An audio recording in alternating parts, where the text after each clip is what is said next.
जय भोलेनाथ। आज की कथा में आप सभी भक्तों का हार्दिक स्वागत है। भगवान भोलेनाथ और माता पार्वती की कृपा सदैव आप और आपके समस्त परिवार पर बनी रहे। 2 अगस्त 2024 आज है शुक्रवार का दिन और आज आप सुनेंगे सावन मास की कथा का 12वां अध्याय। और आज है सावन मास की शिवरात्रि। तो आप सभी को सावन मास की शिवरात्रि की मंगल शुभकामनाएं। और आज आप सुनने वाले हैं सावन मास की शिवरात्रि की कथा। एक बार की बात है, माता पार्वती ने भगवान शिव से पूछा, हे भगवान, ऐसा कौन सा श्रेष्ठ तथा सरल व्रत पूजन है जिससे कि मृत्यु लोक के प्राणी आपकी कृपा सहज ही प्राप्त कर लेते हैं। तब भगवान भोलेनाथ ने माता पार्वती के इस प्रश्न का उत्तर देते हुए एक पौराणिक कथा सुनाई। भगवान शिव ने कहा कि हे पार्वती, एक समय की बात है, एक गांव में एक शिकारी रहता था। पशुओं की हत्या करके वह अपने कुटुंब को पालता था और वह एक साहूकार का ऋणी भी था, लेकिन उसका ऋण समय पर न चुका सका, इसलिए क्रोधवश साहूकार ने शिकारी को शिव मठ में बंदी बना दिया। अब संयोग से उस दिन शिवरात्रि थी। शिकारी ध्यान मग्न होकर शिव संबंधी सभी धार्मिक बातें सुनता रहा। चतुर्दशी को उसने शिवरात्रि की कथा भी सुनी और जितने भी भक्त मंदिर में पूजा के लिए आते थे, शिव पूजा का दर्शन भी किया। फिर संध्या होते ही साहूकार ने शिकारी को अपने पास बुलाकर उससे ऋण चुकाने के लिए कहा। तब शिकारी ने अगले ही दिन सारा ऋण लौटा देने का वचन दिया और बंधन से छूट गया। फिर जैसी कि उसकी प्रतिदिन की दिनचर्या थी कि वो शाम के समय जंगल में शिकार के लिए जाता था, तो प्रतिदिन की दिनचर्या की भांति वह जंगल में शिकार के लिए निकला। लेकिन दिन भर बंदी गृह में रहने के कारण भूख और प्यास से बहुत व्याकुल था। शिकार के लिए वह एक तालाब के किनारे बेल वृक्ष पर पड़ाव बनाने लगा। उसी बेल वृक्ष के नीचे एक शिवलिंग था जो बिल्व पत्रों से ढका हुआ था। शिकारी को उसका पता नहीं चला। फिर पड़ाव बनाते समय उसने जो टहनियाँ तोड़ी वे संयोग से शिवलिंग पर गिरी। इस प्रकार दिन भर भूखे प्यासे शिकारी का व्रत भी हो गया और शिवलिंग पर बिल्वपत्र भी चढ़ गए। फिर एक पहर रात्रि बीत जाने पर एक गर्भिणी मृगी तालाब पर पानी पीने पहुंची। शिकारी ने धनुष पर तीर चढ़ाकर जो ही प्रत्यंचा खींची, मृगी बोली कि मैं तो गर्भिणी हूँ, शीघ्र ही प्रसव करूँगी। तुम क्या एक साथ 2 जीवों की हत्या करोगे? ये ठीक नहीं है। मैं अपने बच्चे को जन्म देकर शीघ्र ही तुम्हारे सामने प्रस्तुत हो जाऊँगी, तब तुम मुझे मार लेना। शिकारी ने प्रत्यंचा ढीली कर दी और मृगी झाड़ियों में लुप्त हो गई। कुछ ही देर बाद एक मृगी उधर से फिर निकली। अब तो शिकारी की प्रसन्नता का ठिकाना न रहा। समीप आने पर उसने धनुष पर बाण चढ़ाया।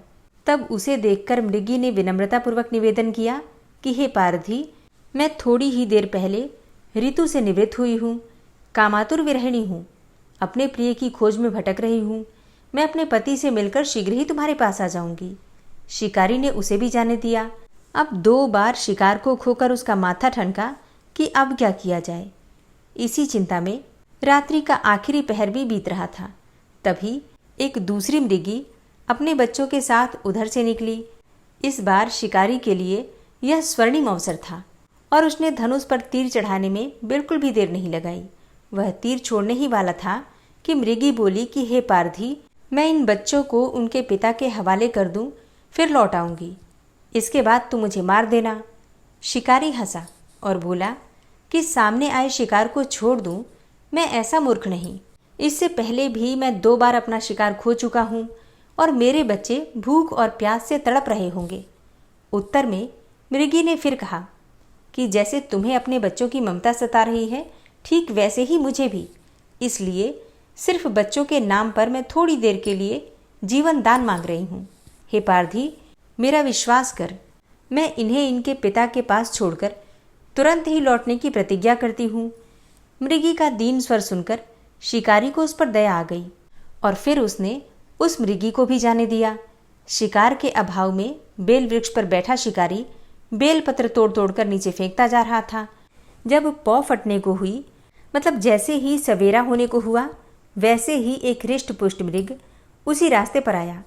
शिकारी ने सोच लिया कि इसका शिकार तो मैं अवश्य करूँगा। शिकारी की तनी प्रत्यंचा देखकर मृग विनीत स्वर में बोला कि हे पारधी भाई, यदि तुमने मुझसे पूर्व आने वाली 3 मृगियों तथा छोटे छोटे बच्चों को मार डाला है, तो मुझे भी मारने में विलंब न करो। ताकि उनके वियोग में मुझे एक भी क्षण दुख न सहना पड़े। मैं उन मृगियों का पति हूँ। यदि तुमने उन्हें जीवन दान दिया है तो मुझे भी कुछ क्षण जीवन दान देने की कृपा करो।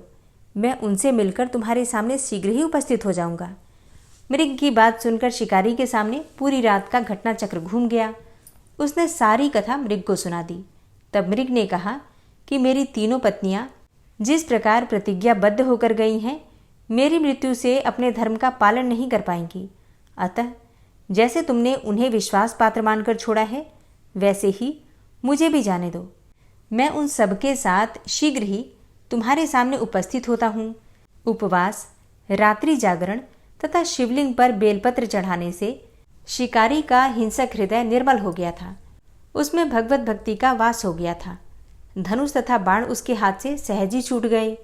भगवान शिव की अनुकंपा से उसका हिंसक हृदय कारुणिक भावों से भर गया और वह अपने अतीत के कर्मों को याद करके पश्चाताप की ज्वाला में जलने लगा। थोड़ी ही देर बाद मृग सपरिवार शिकारी के समक्ष उपस्थित हो गया ताकि वह उनका शिकार कर सके, किंतु जंगली पशुओं की ऐसी सत्यता, सात्विकता एवं सामूहिक प्रेम भावना देखकर शिकारी को बड़ी ग्लानि हुई। उसके नेत्रों से आंसुओं की झड़ी लग गई। उस मृग परिवार को न मारकर शिकारी ने अपने कठोर हृदय को जीव हिंसा से हटाकर सदा के लिए कोमल एवं दयालु बना लिया। देवलोक से समस्त देव समाज भी इस घटना को देख रहा था। घटना की परिणति होते ही देवी देवताओं ने पुष्पों की वर्षा की। अनजाने में शिवरात्रि व्रत के पालन करने पर भी शिकारी को मोक्ष की प्राप्ति हुई। जब मृत्यु काल में यमदूत उसके जीव को लेने आए तो शिव गणों ने उन्हें वापस भेज दिया और शिकारी को शिवलोक ले गए। शिवजी की कृपा से ही अपने इस जन्म में राजा चित्रभानु अपने पिछले जन्म को याद रख पाए और शिवरात्रि के महत्व को जानकर अगले जन्म में भी उसका पालन कर पाए। अब इस शिव कथा का संदेश क्या है? देखा जाए तो शिकारी की कथा के अनुसार महादेव तो अनजाने में किए गए व्रत का फल भी दे देते हैं, पर वास्तव में सच्चाई क्या है? वास्तव में महादेव जी शिकारी की दया भाव से प्रसन्न हुए। अपने परिवार के कष्ट का ध्यान होते हुए भी शिकारी ने मृग परिवार को जाने दिया और यह करुणा ही वस्तुतः उस शिकारी को उन पंडितों एवं पुजारियों से उत्कृष्ट बना देती है जो कि सिर्फ रात्रि जागरण करते हैं, उपवास करते हैं और दूध, दही, बेलपत्र आदि के द्वारा भगवान शिव को प्रसन्न कर लेना चाहते हैं।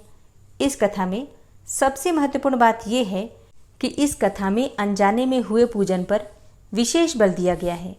अब इसका अर्थ ये नहीं है कि भगवान शिव किसी भी प्रकार से किए गए पूजन को स्वीकार कर लेते हैं अथवा भगवान भोलेनाथ जाने या अनजाने में हुए पूजन में भेद नहीं कर सकते हैं, बल्कि वास्तव में वह शिकारी शिव पूजन कर ही नहीं रहा था। इसका अर्थ ये भी हुआ कि वह किसी भी तरह से फल की कामना भी नहीं कर रहा था। उसने मृग परिवार को समय एवं जीवन दान दिया, जो कि शिव पूजन के समान ही है। शिव का अर्थ ही कल्याण होता है। उन निरीह प्राणियों का कल्याण करने के कारण ही वह शिव तत्व को जान पाया तथा उसका शिव से साक्षात्कार हुआ। परोपकार करने के लिए महाशिवरात्रि का दिवस होना भी आवश्यक नहीं है। पुराण में 4 प्रकार के शिवरात्रि पूजन का वर्णन है। मासिक शिवरात्रि, प्रथम आदि शिवरात्रि तथा महाशिवरात्रि। पुराण वर्णित अंतिम शिवरात्रि है नित्य शिवरात्रि। वस्तुतः प्रत्येक रात्रि ही शिवरात्रि है।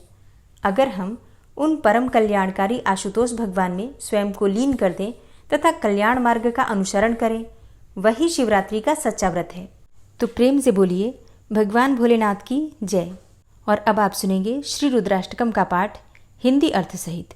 नमामि शमीशान निर्वाण रूपम विभुं व्यापकं ब्रह्मवेद स्वरूपं निजं निर्गुणं निर्विकल्पं निरीहं चिदाकाशमाकाशवासं भजेहम। अर्थात हे ईशान, मैं मुक्ति स्वरूप, समर्थ, सर्वव्यापक, ब्रह्म, वेद स्वरूप, निज स्वरूप में स्थित, निर्गुण, निर्विकल्प, निरीह, अनंत ज्ञानमय और आकाश के समान सर्वत्र व्याप्त प्रभु को प्रणाम करता हूँ। निराकार मोंकार मूलम तुरीयम गिरा ज्ञान गोतीतमीशं गिरीशम। करालं महाकालकालं कृपालं गुणागार संसार पारम नतोहम। अर्थात जो निराकार हैं, ओंकार स्वरूप आदि कारण हैं, तुरीय हैं, वाणी बुद्धि और इंद्रियों के पथ से परे हैं, कैलाशनाथ हैं, विकराल और महाकाल के भी काल, कृपाल, गुणों के आगार और संसार से तारने वाले हैं, उन भगवान को मैं नमस्कार करता हूँ। तुषाराद्रिसंकाश गौरम गभीरम मनोभूत कोटि प्रभाश्री शरीरम स्फुरन्मौलिकल्लोलिनी चारुगंगा लसद्भाल बालेन्दुकंठे भुजंगा। अर्थात जो हिमालय के समान श्वेत वर्ण, गंभीर और करोड़ों कामदेवों के समान कांतिमान शरीर वाले हैं, जिनके मस्तक पर मनोहर गंगा जी लहरा रही हैं, भाल देश में बाल चंद्रमा सुशोभित होते हैं और गले में सर्पों की माला शोभित होती है। चलत कुंडलम भ्रूसुनेत्रम विशालम प्रसन्नाननं नीलकंठं दयालं मृगाधीशचर्माम्बरं मुण्डमालं प्रियं शंकरं सर्वनाथं भजामि। अर्थात जिनके कानों में कुंडल हिल रहे हैं, जिनके नेत्र एवं भ्रिकुटी सुंदर और विशाल हैं, जिनका मुख प्रसन्न और कंठ नील हैं, जो बड़े ही दयालु हैं, जो बाघ के चर्म का वस्त्र और मुंडों की माला पहनते हैं, उन सर्वाधीश्वर प्रियतम शिव का मैं भजन करता हूँ। प्रचंडम प्रकृष्टम प्रगल्भम परेशम अखंडम अजम भानुकोटि प्रकाशम त्रयः शूल निर्मूलनम शूलपाणिं भजेहम भवानी पतिं भावगम्यम। अर्थात जो प्रचंड, सर्वश्रेष्ठ, प्रगल्भ, परमेश्वर, पूर्ण, अजन्मा, कोटि सूर्य के समान प्रकाशमान, त्रिभुवन के शूलनाशक और हाथ में त्रिशूल धारण करने वाले हैं, उन भावगम्य भवानीपति का मैं भजन करता हूँ। कलातीत कल्याण कल्पांतकारी सदा सज्जनानंददाता पुरारी चिदानंद संदोह मोहापहारी प्रसीद प्रसीद प्रभो मन्मथारी। अर्थात हे प्रभु, आप कला रहित, कल्याणकारी और कल्प का अंत करने वाले हैं। आप सर्वदा सत्पुरुषों को आनंद देते हैं। आपने त्रिपुरासुर का नाश किया था। आप मोहनाशक और ज्ञानानंद घन परमेश्वर हैं, कामदेव के शत्रु हैं। आप मुझ पर प्रसन्न हो। न यावद उमानाथ पादारविंदम भजन्ति हलोके परे वानराणाम न तावत् सुखम शांति संतापनाशम प्रसीद प्रभो सर्वभूताधिवासम। अर्थात मनुष्य जब तक उमाकांत महादेव जी के चरणारविंदों का भजन नहीं करते, उन्हें इहलोक या परलोक में कभी सुख तथा शांति की प्राप्ति नहीं होती और न उनका संताप ही दूर होता है। हे समस्त भूतों के निवास स्थान भगवान शिव, आप मुझ पर प्रसन्न हो। न जानामि योगम जपम नैव पूजाम न तोहम सदा सर्वदा शंभुतुभ्यं जरा जन्म दुःखोघतातप्यमानं प्रभो पाहि आपन्नमामीश शंभो। अर्थात हे प्रभु, हे शंभो, हे ईश, मैं योग जप और पूजा कुछ भी नहीं जानता। हे शंभो, मैं सदा सर्वदा आपको नमस्कार करता हूँ।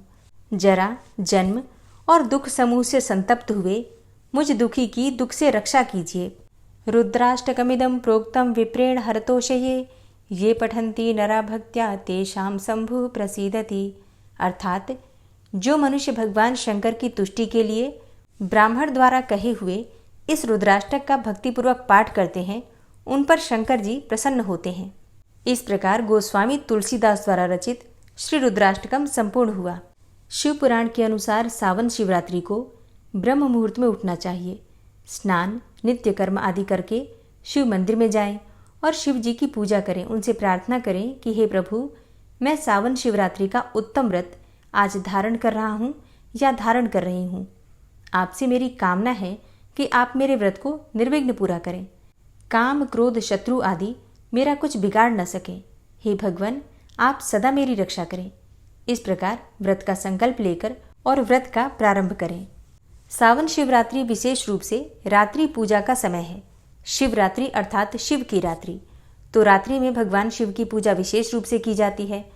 तो रात में सभी पूजा सामग्री एकत्र करके आप किसी ऐसे शिव मंदिर में जाएं जहां पर शिवलिंग की प्रतिष्ठा शास्त्रों के अनुसार की गई है। अगर ऐसा नहीं है तो अपने घर के आसपास कोई भी शिव मंदिर हो वहां भी जा सकते हैं, या फिर अपने घर में भी कर सकते हैं। मतलब अगर मंदिर नहीं जा पाते हैं तो घर में भी श्रद्धा के अनुसार इसी विधि से पूजा की जा सकती है। स्नान करके साफ वस्त्र धारण करके भगवान शिव की पूजा के लिए आसन पर बैठना चाहिए। 108 बार भगवान शिव के पंचाक्षर मंत्र का उच्चारण करते हुए जल की धारा शिव जी को अर्पित करनी चाहिए। फिर आप गुरु मंत्र का जप करते हुए शिव जी को काला तिल अर्पित करें। उसके बाद भर्व, शव, रुद्र, पशुपति, उग्र, भीम, महान, भीम ईशान, इन नामों के द्वारा अर्थात भगवान शिव के ये 8 नाम हैं, इन नामों का उच्चारण करते हुए कमल या फिर कनेर के पुष्प शिवलिंग पर चढ़ाएं। उसके बाद नैवेद्य, धूप और दीप चढ़ाकर भगवान शिव को प्रणाम करें। जप होने के बाद धेनु मुद्रा दिखाकर जल से उसका तर्पण करें। उसके बाद विसर्जन करें। इस तरह से रात के पहले प्रहर में पूजा करें और फिर रात्रि के दूसरे पहर में फिर शिवलिंग की पूजा करें। और रात्रि के दूसरे पहर में 216 शिव मंत्र का जप करना चाहिए और शिवलिंग पर जल अर्पित करना चाहिए। तिल, जौ, अक्षत, बेलपत्र, अर्घ्य, बिजौर आदि से पूजा करें। खीर का नैवेद्य अर्पित करें। शिव मंत्र का जाप करें और ब्राह्मणों को भोजन कराएं और संकल्प लें। फल और फूल अर्पित करके उसका विसर्जन करें। रात्रि के तीसरे प्रहर में शिव पूजा फिर से की जाती है, लेकिन जौ की जगह गेहूं और आग के फूल चढ़ाएं और कपूर से भगवान शिव की आरती करें। फिर ब्राह्मणों को भोजन कराएं और संकल्प लें। रात्रि को चौथा पहर शुरू होने पर शिव जी का आवाहन करके उड़द, कंगनी, मूंग और 7 धातुओं, शंख, फूल, बेलपत्र आदि को मंत्र के साथ चढ़ाएं। फिर केला, ऋतुफल या अन्य मिठाई अर्पित करें। उसके बाद ब्राह्मण को भोजन कराने का संकल्प लें। इसी प्रकार सूर्योदय तक उत्सव मनाएं और फिर सूर्योदय के बाद स्नान करके शिव जी की पूजा करें। और फिर जितनी बार आपने ब्राह्मणों को भोजन कराने का संकल्प लिया है उतने ब्राह्मणों को भोजन कराकर उसके बाद फिर शिव जी से प्रार्थना करें कि हे प्रभु, मैंने जाने और अनजाने में तत्पर रहकर व्रत और पूजन किया है। आप मुझ पर कृपा करके इस पूजन को स्वीकार करें। हे प्रभु, मैं चाहे जहाँ भी रहूँ मेरी भक्ति सदा आप में ही रहे। यह कहकर पुष्प अर्पित करें। फिर ब्राह्मणों को तिलक लगाएं, चरण छूकर आशीर्वाद लें। ये संपूर्ण विधि शिव पुराण के अनुसार आपको बताई जा रही है। शिव पुराण के अनुसार यदि आप शिवरात्रि व्रत का उद्यापन करना चाहते हैं तो नियम और विधि क्या होगी? देखिए, 14 वर्ष तक लगातार शिवरात्रि का व्रत करना चाहिए। फिर त्रयोदशी तिथि को दिन में 1 बार भोजन करें। चतुर्दशी के दिन यानी कि शिवरात्रि को निराहार रहकर व्रत को पूरा करें। फिर शिवरात्रि की रात्रि के समय किसी भी शिवालय में गौरी तिलक मंडप बनवाएं। उसके बीच में लिंग और भद्रमंडन बनवाएं। वहां पर प्रजापत्य नामक कलशों की स्थापना करें। उस कलश के बाएं भाग में माता पार्वती और दाएं भाग में शिवजी की मूर्ति या फिर तस्वीर रखें। उनका पूजन करें। फिर आचार्य की आज्ञा से शिवजी का आवाहन करके पूरी रात विधि पूर्वक पूजा करनी चाहिए और भगवान शिव के नाम का कीर्तन, गीत आदि करते हुए पूरी रात्रि व्यतीत करनी चाहिए। फिर अगले दिन स्नान करके और होम करें। उसके बाद प्रजापत्य का पूजन करके ब्राह्मणों को भोजन कराएं। ब्राह्मणों को भोजन, वस्त्र, बछड़े आदि का दान करें। फिर महादेव जी से प्रार्थना करें कि हे प्रभु, हे देवाधिदेव, हे महादेव, हे देवेश्वर, शिवरात्रि के इस व्रत से संतुष्ट होकर आप मुझ पर कृपा करें। हे प्रभु, मैंने भक्ति पूर्वक विधि अनुसार इस शुभ व्रत को पूरा किया है। फिर भी कहीं कोई किसी भी प्रकार की गलती हो गई हो या कमी रह गई हो तो मुझे क्षमा करें। मुझ पर अपनी कृपा दृष्टि करें और मैंने जाने और अनजाने में जो भी जप और पूजन किया है सफल करके स्वीकार करें। अब ये जो संपूर्ण विधि है ये शिवपुराण के अनुसार है। इतना अगर आप नहीं भी कर पाते हैं तो भी जब भी आप शिवरात्रि का व्रत करते हैं संकल्प के साथ प्रारंभ कीजिए। जब तक भी आप करना चाहते हैं, आप चाहें तो इस व्रत को जीवन पर्यंत कर सकते हैं। अगर आप इतना नहीं कर पाते हैं तो जैसा कि शिवपुराण में कहा गया है, कम से कम 14 वर्ष तक इस व्रत को जरूर करना चाहिए। इसके बाद आप अपनी इच्छा के अनुसार, सामर्थ्य के अनुसार यथाशक्ति दान दक्षिणा देकर व्रत का उद्यापन कर सकते हैं और भगवान भोलेनाथ से क्षमा प्रार्थना कर सकते हैं। शिवरात्रि कल है, यानी कि 2 अगस्त 2024 को है। शिवरात्रि के व्रत में 4 पहर की पूजा की जाती है। आप व्रत करें या ना करें, लेकिन 4 पहर की पूजा आप कर सकते हैं। वैसे शिवरात्रि में व्रत करना श्रेष्ठ माना जाता है। व्रत आप फलाहार या निर्जल किसी भी प्रकार से धारण कर सकते हैं। ठीक है, तो अपनी सुविधा के अनुसार आप फल इत्यादि लेकर भी व्रत कर सकते हैं, चाहे तो निर्जल भी रह सकते हैं। अब शिवरात्रि में 4 पहर की पूजा करने का विधान है। तो शिवरात्रि की 4 पहर की पूजा का शुभ मुहूर्त क्या है, देखिए। रात्रि में पहले पहर की पूजा का शुभ मुहूर्त आपको प्राप्त होगा रात को 7:11 से, मतलब शाम को 7:11 से रात्रि में 9:49 तक। दूसरे पहर की पूजा रात्रि में 9:49 से रात्रि 12:27 तक आप कर सकते हैं। तीसरे पहर की पूजा का समय रहेगा रात्रि 12:27 से रात्रि 3:06 तक। और फिर चौथे पहर की पूजा का शुभ मुहूर्त आपको प्राप्त हो रहा है सुबह 3:06 से सुबह 5:44 तक। अब अगर आप चारों पहर की पूजा कर पाते हैं तब तो अत्यंत ही श्रेष्ठ है, लेकिन मान लीजिए कि आप चारों पहर की पूजा नहीं कर पाते हैं, तो कोई एक समय जिस समय में आपको पूजा ज़रूर करनी चाहिए, तो आप शाम को प्रदोष काल की पूजा कर लीजिए और फिर रात्रि में निशीतकालीन पूजा कर लीजिए। निशीतकालीन पूजा का शुभ मुहूर्त रहेगा 3 अगस्त को सुबह 12:06 से 12:49 तक। मतलब 2 अगस्त की ही देर रात्रि 12:06 से 12:49 तक का जो समय है, इस समय में निशीतकालीन पूजा आपको जरूर करनी चाहिए। भगवान शिव का अभिषेक करके, धूप दीप अर्पित करके अगर आप पूजा करके मंत्रों का जप करते हैं तो इतने मात्र से भगवान भोलेनाथ की विशेष कृपा के पात्र आप बन जाते हैं और कोई भी आपकी कामना हो भगवान भोलेनाथ की कृपा से जरूर पूरी होती है। वैसे भी 2 अगस्त को सर्वार्थ सिद्धि योग रहेगा, जो कि पूरी रात्रि पूरे दिन रहने वाला है। 2 अगस्त को यानी कि शिवरात्रि के दिन सुबह 10:59 से 3 अगस्त को सुबह 6:02 तक सर्वार्थ सिद्धि योग रहेगा। और इस समय में आप किसी भी कामना से पूजा करते हैं तो निश्चित ही आपकी कामना पूर्ण होती है। भगवान शिव की कृपा से आपके समस्त कार्य सिद्ध होते हैं। करीब 19 साल के बाद, यानी कि 2005 के बाद इस साल सावन मास की शिवरात्रि पर आर्द्रा नक्षत्र बन रहा है। बता दें कि 27 नक्षत्रों में आर्द्रा नक्षत्र जो होता है उसका स्थान है छठा, और इस नक्षत्र के अधिपति देवता भगवान शिव के रुद्र रूप को माना जाता है। सुबह 10:59 तक अर्थात 11 बजे तक आर्द्रा नक्षत्र रहेगा। इस समय में आप भगवान शिव की पूजा आराधना कीजिए, मंत्रों का जप कीजिए, व्रत का संकल्प लीजिए और आप जो भी भगवान से प्रार्थना करना चाहते हैं या फिर कोई भी विशेष कामना करना चाहते हैं, इस समय में भगवान की पूजा करते समय आपको कर लेना चाहिए। दोस्तों, आज की कथा में शिवरात्रि व्रत की कथा, भगवान शिव का सबसे प्रिय स्तोत्र रुद्राष्टक सुना आपने। इसके साथ ही संपूर्ण पूजा विधि और व्रत की उद्यापन विधि शिवपुराण के अनुसार आपने जाना और सावन शिवरात्रि के शुभ मुहूर्त के विषय में आपको जानकारी मिली। उम्मीद करती हूँ ये वीडियो आपके लिए उपयोगी होगी। तो अगर वीडियो पसंद आई हो तो वीडियो को लाइक कीजिए, शेयर कीजिए और चैनल पर पहली बार आए हैं, अभी तक आपने चैनल को सब्सक्राइब नहीं किया है, तो आज की वीडियो अगर आपको अच्छी लगे तो चैनल को सब्सक्राइब करके बेल आइकन को ज़रूर प्रेस कर लीजिए। इससे ये होगा कि इस चैनल पर जो भी नई वीडियो अपलोड होंगी उनकी नोटिफिकेशन आपको सही समय पर प्राप्त होगी। मिलती हूँ मैं आपसे अगली वीडियो में, तब तक के लिए जय श्री राधे।